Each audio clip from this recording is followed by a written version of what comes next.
Kellyanne, and General Flynn. That makes no sense.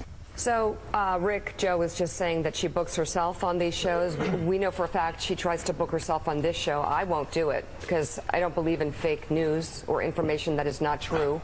And that is every time I've ever seen her on television, something's askew, off, or incorrect. Another piece of news concerning Kellyanne Conway. The government's top ethics office is urging the White House to investigate the president's counselor for publicly endorsing Ivanka Trump's clothing line. I still can't believe this happened. In a letter to the White House, the director of the Office of Government Ethics wrote there's, quote, strong reason to believe that Conway violated rules against misusing her position, that, quote, disciplinary action is warranted. The chairman of the House Oversight Committee, who urged the Ethics Office to investigate, has now called on the White House to follow the agency's guidance. Joe, you have some reporting on this as well.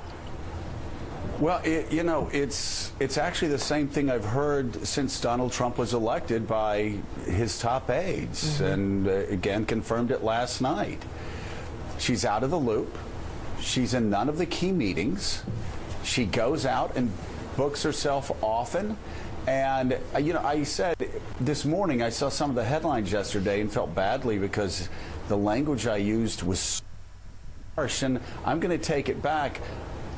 About her, quote, lying. I think, Rick Tyler, it is equally as bad that a spokesperson in the White House actually goes out and makes things up. She doesn't know. She doesn't have the information. She's not in any of the key meetings. She's not briefed. And so she'll go out like she did yesterday. She'll hear me say something about her, as apparently this is what I heard from inside the White House, and then she'll immediately start calling, and she'll call people that go on TV and defend herself. And so then she goes on the Today Show, gives misinformation, as she does on all of these shows. And again, I don't even think she's saying something that she knows to be untrue. She's just saying things just to get in front of the TV set and prove her relevance, because behind the scenes, she's not in these meetings. And any reporter can ask anybody in that White House, and they will say the same thing. She's not in the meeting. So, Rick, the question is, why does the president allow her to keep going out and spreading false information? It's really quite unbelievable. I mean, what's happening here is any White House is going to be stress test, right? But now we're under a severe stress test, and this is really a crisis of incompetence. And that's just the tip of it. All the rest of it has the hallmarks of a scandal.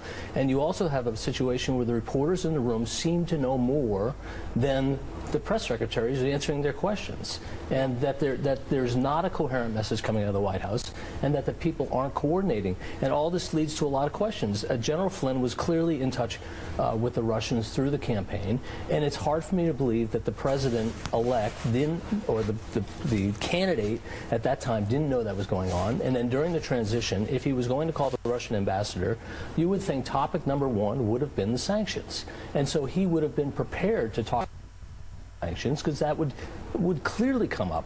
And the president saying he doesn't know, he didn't know about these reports, that A, he talked to the Russian ambassador, and B, whether he talked about sanctions. And if that were, it's hard for me to believe the president didn't know. And if that's true, then the president also misled the vice president. Really quick comment, 5 seconds. Do you want to wait? Okay. Okay, we'll wait. Still ahead on. We have so much to get to. Yeah. Everybody, I will say, Kellyanne Conway does not need to text our show, at least as long as I'm on it, because it's not happening here. Still ahead on Morning Joe, 2 big exclusive interviews.